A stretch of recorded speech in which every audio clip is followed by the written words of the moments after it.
Welcome to Gina Yongke channel. Thank you for coming again. Ayan, mag-workout po tayo. Iwan doon. Alive pa yun eh. Okay lang. At kailangan po lagi tayong mag-prioritize ng ating exercise schedule. Kahit anong busy natin, we have to be committed to our schedule.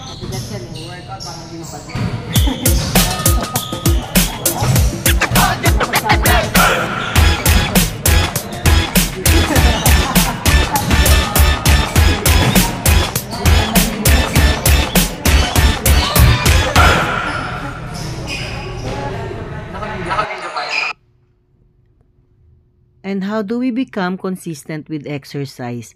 We start it with our why. Why do I want to exercise consistently? For better health, to remove the stress, or to become a role model for our kids?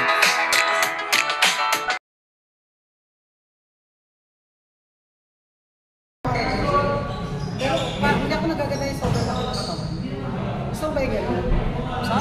Sobrang laki? Diba sobrang laki? Hindi talagang nagmamasil-masil.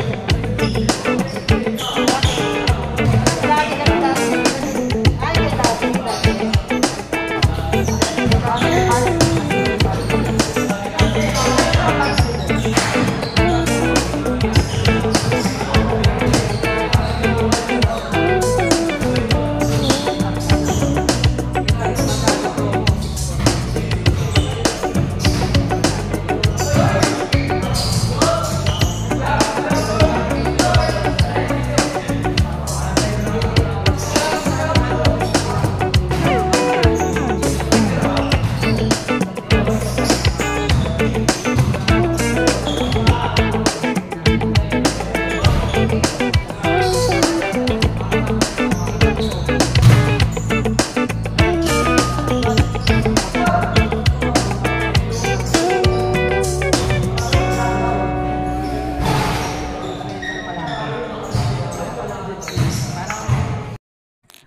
Number 2 is to make a simple, realistic plan. Even 10 minutes every day, you can start. Basta it will become consistent and even 10 minutes only a day. Schedule is very important, as I said a while ago.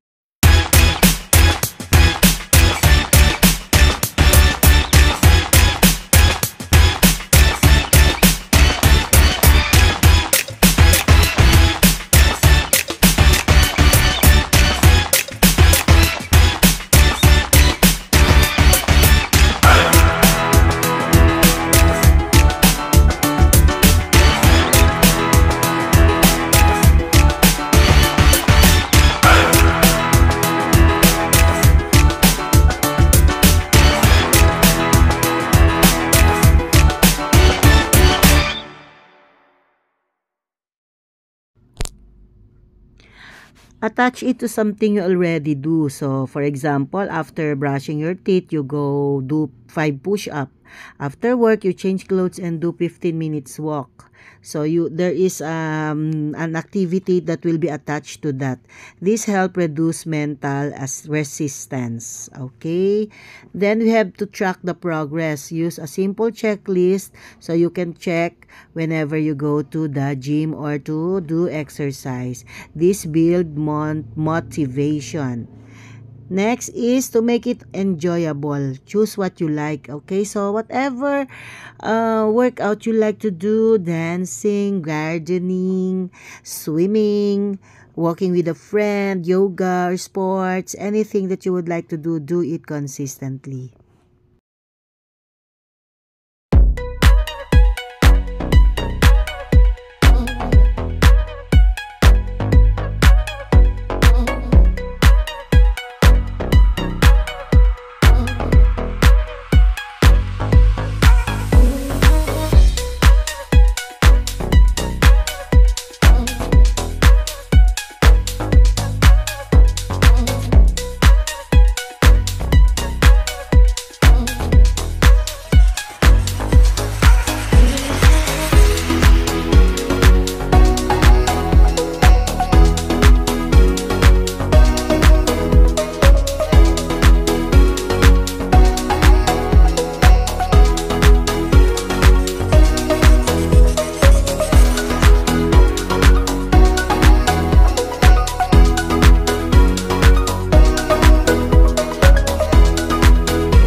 Next, make it enjoyable.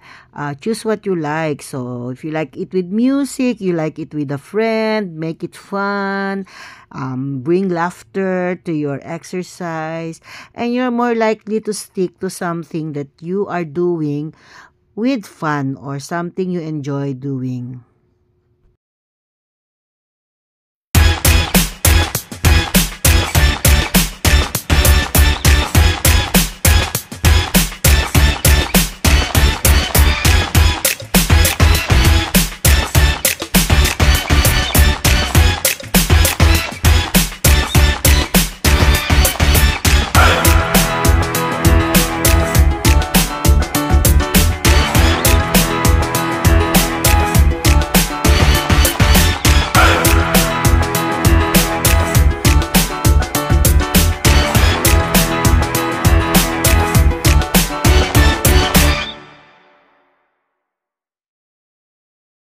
Then, of course, one more thing is to do it with a buddy, or you tell someone or a friend to go with you. Here in my sample here, I have my son, Jet, to be a spotter in my exercise. So, find a buddy, find a friend, find somebody who will be with you. You can do it better, even better, and more enjoyable with somebody on your track or on your exercise.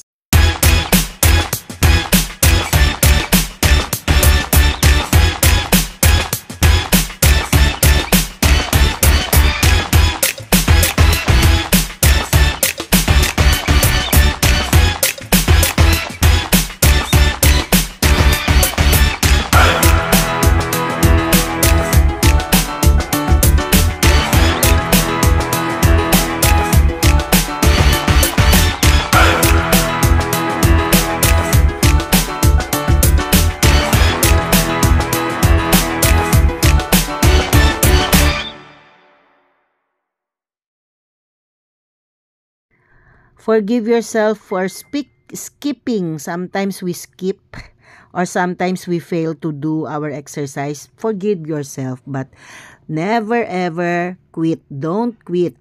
Next time you go back the next day and progress.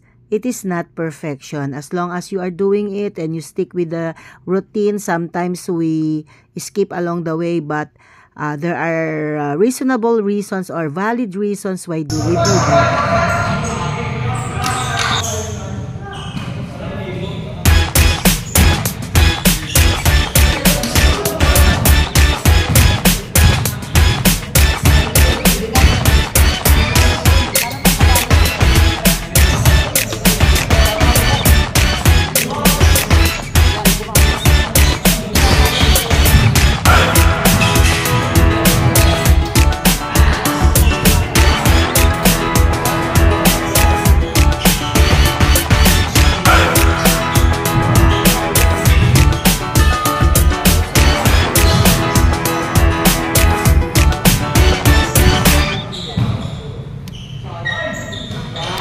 Simple stretching can also be done.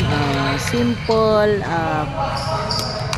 dancing with a YouTube dance video or body weight workout. Everything that will make it enjoyable for you. Alright, let's dance and let's enjoy what we're doing. Can be basketball, something that you like. Playing tennis, playing table tennis or lawn tennis. Alright.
part, my son is teaching me the correct form in doing this activity. So this is good for your arms,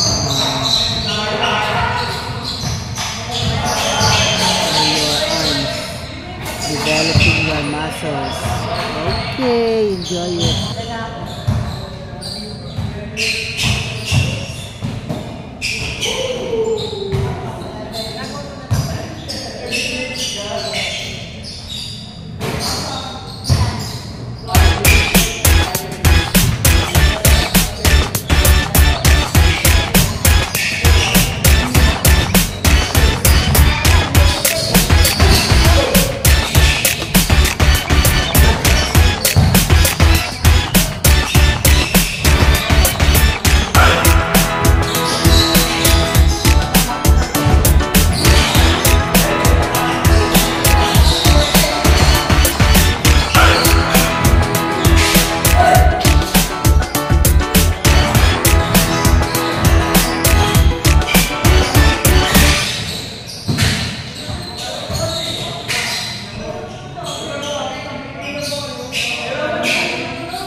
It's a productive afternoon. I was able to do my exercise routine and everything that I need to focus on my muscles, my cardio exercise, cardiovascular exercise.